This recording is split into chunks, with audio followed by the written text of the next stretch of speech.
വയനാട് തലപ്പുഴയിൽ കുഴിച്ചിട്ട നിലയിൽ കണ്ടെത്തിയ സ്ഫോടക വസ്തു ഇന്ന് ബോംബ് സ്ക്വാഡ് എത്തി നിർവീര്യമാക്കും. ഇന്നലെ വൈകിട്ടാണ് മേലെ തലപ്പുഴയിലെ ആദിവാസി കോളനിക്ക് സമീപത്തുള്ള വനമേഖലയിൽ നിന്ന് സ്ഫോടക വസ്തു കണ്ടെത്തിയത്. നമ്മൾ ആ വാക്ക് ഉപയോഗിക്കുന്നതല്ല കേട്ടോ. ആദിവാസി നഗറിൽ നിന്ന് കണ്ടെത്തിയിരിക്കുന്നത് അത് നിയമപരമായിട്ടത് മാറ്റിയിട്ടുണ്ട്. ബോംബ് കണ്ടെത്തിയതിനെ തുടർന്ന് തണ്ടർബോൾട്ട് സംഘം പ്രദേശത്ത് തെരച്ചിൽ തുടരുകയാണ്.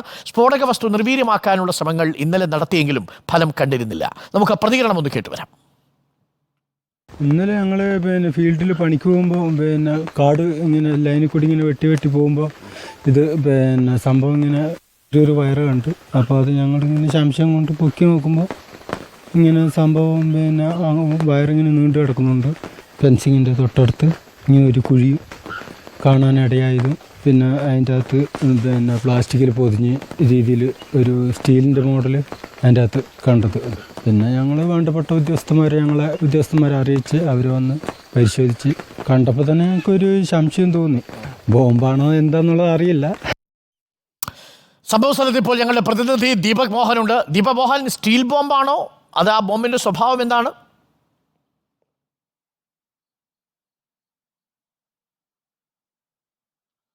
Very good morning doctor Arunkumar. ഇത് യഥാർത്ഥത്തിൽ കുഴിബോംബ് എന്നത് പറയാൻ പറ്റില്ല. ഇത് IED ആണ്, അതായത് ഇംപ്രൊവൈസ്ഡ് എക്സ്പ്ലോസീവ് ഡിവൈസ്. ഇപ്പോൾ ഈ മേഖലയിൽ നിന്ന് തണ്ടർബോൾട്ട് കണ്ടെത്തിയ ഈ ബോംബ് എന്ന് പറയുന്നത് IED വിഭാഗത്തിൽപ്പെട്ട ഡിറ്റണേറ്റർ, അതുപോലെ തന്നെ ജലാറ്റിൻ സ്റ്റിക്ക് കമ്പൈൻഡ് ആയിട്ടുള്ള ഒരു വയർ സർക്യൂട്ടാണ്. ഇന്നലെ ഉച്ചയ്ക്ക് ശേഷമാണ് ഈ തലപ്പുഴ മേലെ ആദിവാസി കോളനിക്ക് സമീപമുള്ള പ്രദേശത്ത് നിന്ന് കൊടക്കാട്ടിൽ എന്ന കുറിച്ചർ താമസിക്കുന്ന ഈ സ്ഥലത്തിനടുത്ത് നിന്ന് ഈ ബോംബ് കണ്ടെത്തിയത്. വനം വകുപ്പ് വാച്ചർമാർ ഈ മേഖലയിൽ കടന്നു പോകുന്ന സമയത്താണ്. അതായത് ഈ വനാതിർത്തിയോട് ചേർന്ന് കിടക്കുന്ന പ്രദേശത്തുള്ള ഫെൻസിങ്ങിനോട് ചേർന്ന് ഒരു നടപ്പാതയുണ്ട്. സാധാരണയായി വനം വകുപ്പിന്റെ ജീവനക്കാർ ഈ വഴിയിലൂടെയെല്ലാം പോകുന്നവരാണ്. ഈ വഴിയിലൂടെ പോകുന്ന സമയത്താണ് ഈ ോട് ചേർന്ന സ്ഥലത്ത് ചെറിയൊരു കുഴിയും ആ കുഴിയിൽ 2 വയറുകളും മുകളിലേക്ക് ഉയർന്നു നിൽക്കുന്നത് കണ്ടത്. അപ്പോൾ ഇവർ സംശയം തോന്നി ഇവർ വടികൊണ്ട് മാറ്റി നോക്കുന്ന സമയത്താണ് ഈ വയർ ഏകദേശം ഒരു 100-150 മീറ്റർ ദൂരത്തോളം ഉൾവനത്തിലേക്ക് വലിച്ചിട്ടിട്ടുണ്ട്. അതായത് ഒരുപക്ഷെ ആ സമയത്ത് തിരച്ചിലിനോ മറ്റേതെങ്കിലും തരത്തിലോ ആളുകൾ വരുന്ന സമയത്ത് ഇത് പൊട്ടിത്തെറിക്കുന്ന രീതിയിലേക്ക് ഓപ്പറേറ്റ് ചെയ്ത നിലയിലായിരുന്നു ഈ IED. പിന്നീടാണ് ഈ 2 വാച്ചർമാരും ഇത്തരത്തിൽ ഉന്നത ഉദ്യോഗസ്ഥർ വിവരം അറിയിക്കുകയും തുടർന്ന് തലപ്പുഴ പോലീസ് സ്ഥലത്തേക്ക് എത്തുകയും അതോടൊപ്പം തണ്ടർബോൾട്ട് സംഘവും സ്ഥലത്തേക്കെത്തി പരിശോധനകൾ നടത്തുകയും ചെയ്തത്. ഏതായാലും ഇന്നലെ വൈകിട്ട് വരെ ഈ തണ്ടർബോൾട്ട് സംഘം ഈ ബോംബ് നിർവീര്യമാക്കാനുള്ള ശ്രമങ്ങൾ നടത്തിയിരുന്നു. എന്നാൽ അത് ഫലം കണ്ടില്ല. തുടർന്ന് ഇന്ന് കണ്ണൂരിൽ നിന്നും അതുപോലെ തന്നെ കോഴിക്കോട് നിന്നുമുള്ള ബോംബ് സ്ക്വാഡാണ് ഇപ്പോൾ ഈ സ്ഥലത്തേക്ക് എത്തിയിട്ടുള്ളത്. ഇവർ ഈ മേഖലയിലേക്ക് പോയിട്ടുണ്ട്. ഈ ബോംബ് നിർവീര്യമാക്കാനുള്ള സാധ്യത വളരെ കുറവാണെന്നാണ് പറയുന്നത്. അതുകൊണ്ട് തന്നെ ബോംബ് പൊട്ടിച്ചു കളയാനുള്ള ശ്രമങ്ങളും ഇപ്പോൾ നടത്തുന്നുണ്ട്. ഈ തലപ്പുഴ, കമ്പമല എന്ന് പറയുന്ന പ്രദേശങ്ങൾ നേരത്തെ മാവോയിസ്റ്റ് സാന്നിധ്യമുള്ള മേഖലകളാണ്. ഈ കഴിഞ്ഞ ലോക്സഭാ തെരഞ്ഞെടുപ്പിനിടയിലും മാവോയിസ്റ്റുകൾ മലയിലെത്തി ആളുകളോട് ഇത്തവണ തെരഞ്ഞെടുപ്പിന് വോട്ട് ചെയ്യരുതെന്നുള്ള രീതിയിലുള്ള ആഹ്വാനവും ഇടയ്ക്കിടെ അവർ ഈ ജനവാസ മേഖലകളിൽ ഇറങ്ങി മാവോയിസ്റ്റ് ലഘുലേഖകൾ വിതരണം ചെയ്യുകയും മാവോയിസ്റ്റ് ആഹ്വാനങ്ങളും മുദ്രാവാക്യങ്ങളും വിളിക്കുന്നതും പതിവാണ്. അതിനിടയിലാണ് ഇത്തരത്തിലൊരു സംഭവം ഉണ്ടായത്. ഏതായാലും ഈ വയനാടൻ കാടുകളിൽ മാവോയിസ്റ്റുകളുടെ എണ്ണം വളരെ കുറവാണ് എന്നുള്ള രീതിയിൽ ഈയിടെ റിപ്പോർട്ടുകൾ പുറത്തു വന്നിരുന്നു. അതായത് ഈ കഴിഞ്ഞ കണ്ണൂർ അയ്യൻകുന്നിൽ തണ്ടർബോൾട്ടുമായ വെടിവയ്പിൽ കവിത എന്ന മാവോയിസ്റ്റ് അംഗം കൊല്ലപ്പെട്ടു. മാത്രമല്ല പേരിയയിൽ 2 മാവോയിസ്റ്റ് അംഗങ്ങൾ തണ്ടർബോൾട്ടിന്റെ പിടിയിലായി. അതുകൊണ്ട് തന്നെ ഇനി അവശേഷിക്കുന്ന കബനി ദളത്തിൽ നാമമാത്രമായ മാവോയിസ്റ്റ് അംഗങ്ങൾ ഉള്ളതുകൊണ്ട് ദുർബലമാണ് ഈ സംഘടന എന്നൊരു പൊതു ആയിട്ടുള്ള ഒരു സമൂഹത്തിൽ ഒരു ബോധമുണ്ട്. മാവോയിസ്റ്റ് സജീവമാണ്. ബോംബ് അവിടെ കൊണ്ടുവന്ന് വെക്കണമെങ്കിൽ അതല്പം ആശങ്കപ്പെടുത്തുന്നതാണ്. നമ്മൾ നേരത്തെ സാധാരണ രീതിയിൽ ഈ മാവോയിസ്റ്റുകളെ കുറിച്ചൊക്കെ പറയാറുള്ളത് അവർ വന്ന് അരിയും ഭക്ഷണമൊക്കെ കടയിൽ നിന്ന് വാങ്ങി മാതൃഭൂമി പത്രമൊക്കെ വാങ്ങിച്ചു പോകുന്നതാണ് സ്ഥിരം റിപ്പോർട്ട് ചെയ്യാറുള്ളത്. പക്ഷേ അതിൽ നിന്ന് വ്യത്യസ്തമാണ് ഈ രീതി എന്ന് പറഞ്ഞാൽ ഈ പ്രദേശത്ത് ഇത്തരം സ്ഫോടക വസ്തുക്കളുടെ സാന്നിധ്യമുണ്ട്. ഇവർക്കത് എവിടുന്നോ സപ്ലൈ ചെയ്ത് കിട്ടുന്നുണ്ട് എന്നതും ആശങ്ക ഉണ്ടാക്കുന്നുണ്ട് അല്ലേ?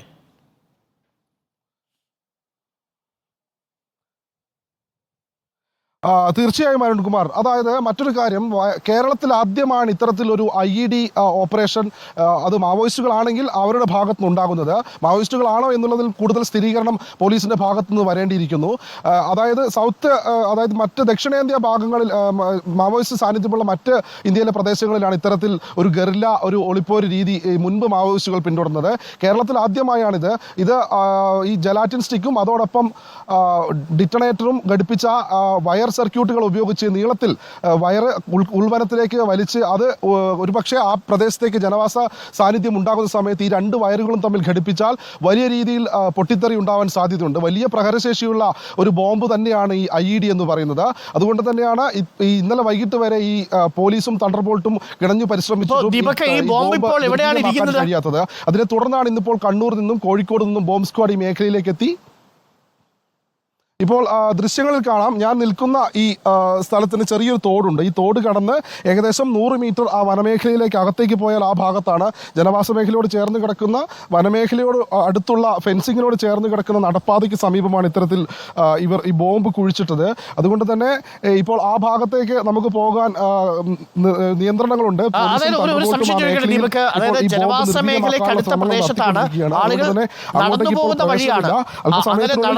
നിർവീര്യമാക്കിയ ശേഷം പോലീസ് ഉന്നത പോലീസ് ഉദ്യോഗസ്ഥർ നമ്മളോട് പ്രതികരിക്കുമെന്ന് തന്നെയാണ് നമ്മൾ പ്രതീക്ഷിക്കുന്നത്. ദീപക്, നടന്നു പോകുമ്പോൾ പൊട്ടാൻ സാധ്യതയുണ്ടായിരുന്നു. അതൊരു മൈനിന്റെ സ്വഭാവത്തിലുള്ള IED ഡിവൈസ് ആണോ? അതാണ് എൻ്റെ ഒരു സംശയം. അതല്ല, അത് പിന്നീട് എപ്പോഴെങ്കിലും ഉപയോഗിക്കാൻ വേണ്ടി സുരക്ഷിതമായിട്ട് കുഴിച്ചിട്ടിരുന്നതാണോ? അതായത് ഇത് മൈനല്ല എന്നാണ് മനസ്സിലാക്കുന്നത്. ഇത് IED ഡിവൈസ് ആണ്. അപ്പോൾ ഇത് കണക്ട് ചെയ്തെങ്കിൽ മാത്രമേ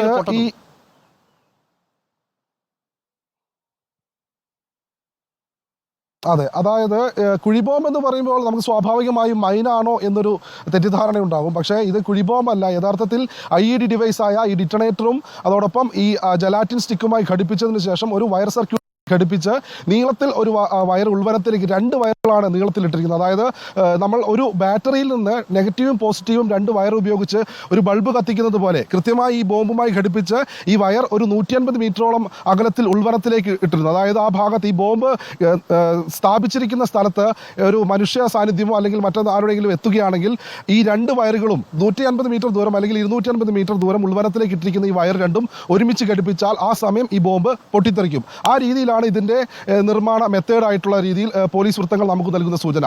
അതുകൊണ്ട് തന്നെ ഇവർക്ക് ഈ ബോംബ് അവിടെ നിർവീര്യമാക്കാനുള്ള ശ്രമങ്ങൾ നടത്തിയിട്ടും അത് ഫലം കണ്ടില്ല. അതുകൊണ്ടാണ് ഇന്നിപ്പോൾ ബോംബ് സ്ക്വാഡ് ഈ മേഖലയിലേക്ക് എത്തിയത്. അരുൺകുമാർ. ദീപക് മോഹനാണ് ഇപ്പോൾ സംഭവ സ്ഥലത്ത് നിന്ന് കാര്യങ്ങൾ പ്രേക്ഷകരിലേക്ക് വിശദീകരിച്ചത്.